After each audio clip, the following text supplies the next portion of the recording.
વેપારી શું વેચવાયો છે હવે બોલાવો કિલો મહારાજ વેપારી તમને રાજાજી બોલાવે છે રાજાજી નમસ્કાર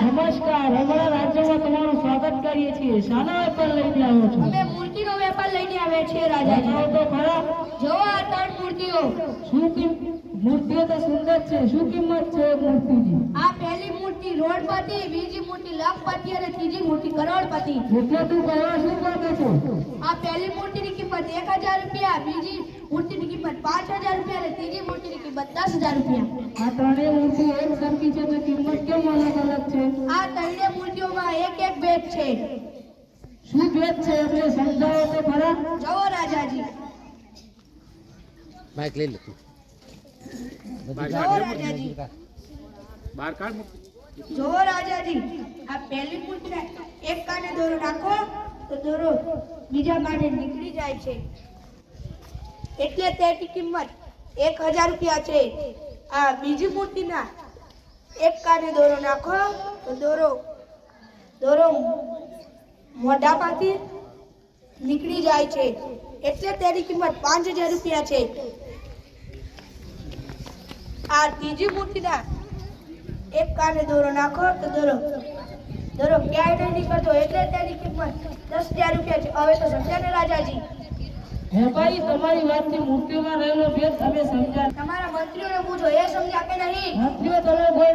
ભેદ સમજ્યા કે ના રાજાજી તમે પણ કેવા રાજા છો અંધેરી નગરીને ગાંડો રાજા એવી પ્રજા અંધેરીને નગરીને ગાંડો રાજા એવી પ્રજા છોડો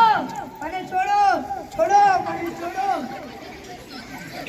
જો રાજાજી આ ત્રણેય મૂર્તિઓનો ભેદ હું તમને પહેલાથી સમજાવું જો રાજાજી જો મંત્રીઓને જો દરબારીઓ જો રાજાજી આ પહેલી મૂર્તિના એક કાને દોરો નાખો તો દોરો કાને નીકળી જાય છે એટલે કોઈની સારી વાત સારી શિખામણ અને સારા વિચારો એક કાને સાંભળે છે અને બીજા કાને કાઢી નાખે છે એટલે તેની કિંમત 1000 રૂપિયા છે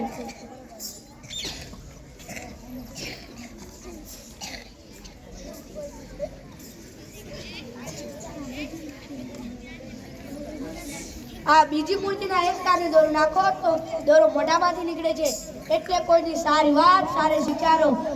સાંભળે છે અને બીજાને કહે છે પણ તેનું પાલન કરતો નથી એટલે તેની કિંમત 5000 રૂપિયા છે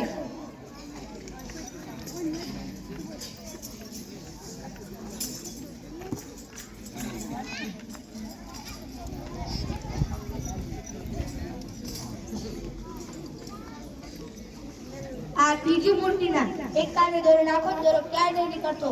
એટલે કોઈની સારી વાત સારા શિખામણ સારા વિચારો પોતાનામાં ઉતારીને તેનું પાલન કરે છે કિંમત 10000 રૂપિયા છે હવે તો સમજ્યા ને રાજાજી બોલો કઈ મૂર્તિ લેવી છે શાબાશ વેપારી શાબાશ હવે સાચા અર્થમાં મૂર્તિમાં રહેલો ભેદ અમે સમજ્યા છીએ આ મૂર્તિઓના માધ્યમથી અમારા દરબારીને સારો સંદેશ આપી કહીશું કે કોઈને કરેલી સારી વાત સારી શિખામણ અને સારા વિચારો આપણા જીવનમાં ઉતારવા જોઈએ અને તેનું પાલન કરવું જોઈએ આથી આપણું જીવન મૂલ્ય અંકાય છે